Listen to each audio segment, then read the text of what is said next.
Bonsoir Stéphane, Bonsoir Pierre-Antoine. bienvenue pour un nouvel épisode de Regard Libre. Ce soir, on va parler de Bruno Le Maire, un habitué Ah, de, un habitué de Regard Libre. On en parle beaucoup parce que chaque semaine nous réserve son lot de on, va surprises avec on son va choix. pouvoir faire une compile Bruno Le Maire, je pense. Ouais. Mon Donc Dieu. là, cette semaine, il nous a dit que le rebond de l'économie dépendrait de la vaccination.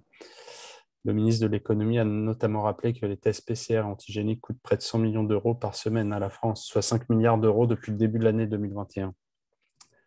Le Et c'est la rebond, faute à la France, ça, ou c'est sa faute à lui? le rebond de l'économie dépendra de la vaccination des Français, estime le ministre de l'économie, jugeant Fantastique, naturel ça. l'obligation de la vaccination pour les professions les plus exposées. Notre croissance dépendra de la vaccination. Elle garantit la sécurité sanitaire de tous. Elle nous permettra de retrouver plus rapidement possible une vie normale, de la croissance des emplois et de l'activité. Pour certaines professions particulièrement exposées comme les soignants, l'obligation de vaccination me paraît naturelle, estime le ministre. S'il ne dit pas clairement qu'il faut rendre les tests PCR payants et antigéniques ou récalcitrants à la vaccination, Bruno Le Maire note que la politique de tests gratuits, multiples et parfois de convenance pour les personnes qui refusent de se faire vacciner ne peut pas être une réponse sanitaire adaptée. Et de rappeler que les tests coûtent près de 100 millions d'euros par semaine, soit 5 milliards d'euros cette année. Il a vu dans quelle théorie économique que la vaccination était un facteur de croissance. Ça sort d'où, ça? Hein, je taquine un peu, ça, mais quand même, quoi. Est-ce que les autres types de vaccination sont des facteurs de croissance et pourquoi ils ne le seraient pas? Euh, encore une fois, on est dans de la mauvaise foi achevée, là. On va redire la même chose. Il nous a mis dans une situation de crise, et puis tout d'un coup, il nous sort la vaccination, dont on parle, ok, mais pas depuis le début, euh, Non. sur lequel il appuie parce que, bien sûr, ça a du mal à avancer, donc il faut qu'il trouve un argument. Et donc maintenant, il nous fait une espèce de chantage à la croissance par la vaccination. C'est ça, en fait. C'est ça qu'il nous Oui, fait. c'est ça, oui. C'est ça. Il y a Alors que beaucoup. c'est lui qui freine par toutes les mesures répressives et destructrice d'économie qu'il a mis en place depuis plus d'un an maintenant. C'est lui qui tient l'économie dans ses mains, quelque part, de manière négative, qui la contraint. Et il nous renvoie la faute à nous parce qu'on est des vilains à ne pas vouloir se faire vacciner. Enfin, c'est du chantage. Hein. Ah oui, oui, c'est du chantage, hein, et, ça rejoint une campagne là, que j'ai vue de l'ARS également, qui annonce, qui dit aux gens, en gros, qui met en avant le fait qu'on va pouvoir s'embrasser, qu'en gros, on pourra aller à des fêtes en boîte de nuit, et que la vie reprend grâce à la vaccination. Grâce à la Grâce à la vaccination. vaccination, la vie C'est reprend. Donc en génial. gros, C'est si tu génial. veux pouvoir choper cet été, il faut te faire vacciner. D'accord. Je caricature et résume Ouais, le ouais, message, mais c'est ça le message sous-jacent, quoi. mais c'est fou ça parce que tu vois,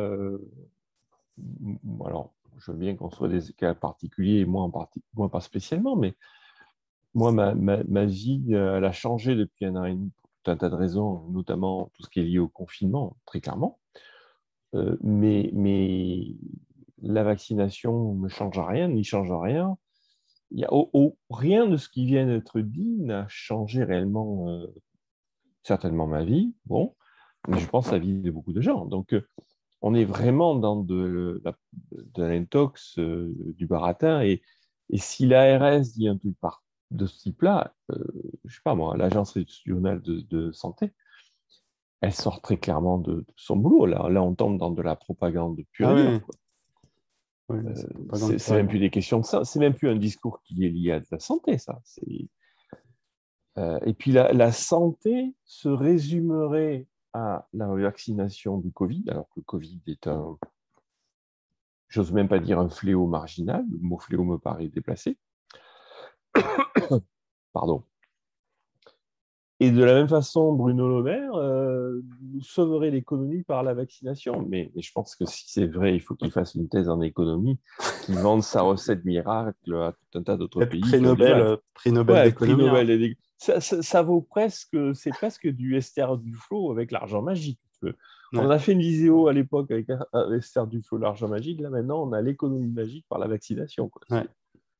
Je sais pas être plus sérieux sur un sujet pareil quand on a face à nous de la mauvaise foi, de l'intox, de la propagande et rien qui soit un tant soit peu de sérieux par rapport à des questions d'économie. Non, l'économie ne tient pas à la vaccination, elle tient aux freins qu'ils ont mis, qui refusent bien sûr de tout relibérer et rien d'autre, rien d'autre. Ouais.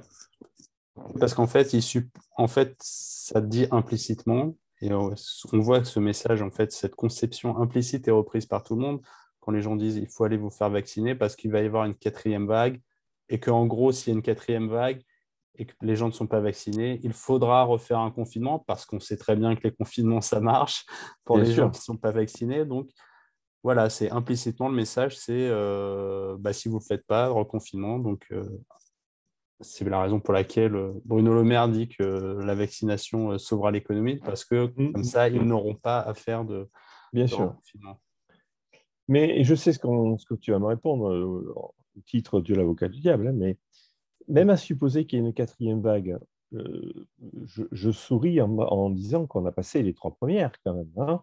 Et je veux bien qu'on me dise qu'il y a eu des milliers de morts, mais je conteste que les milliers de morts soient tous liés au Covid. Donc, je conteste cette idée-là. Et donc, j'ai envie de dire, quatrième vague, même pas peur. On a déjà passé les trois, mais non, on a déjà passé les Ouais. trois premières. Les milliers de morts ne sont pas tous dus au Covid et ne sont pas tous dus à ces vagues Covid. Donc, une quatrième vague, ça me fait sourire. Si tu veux.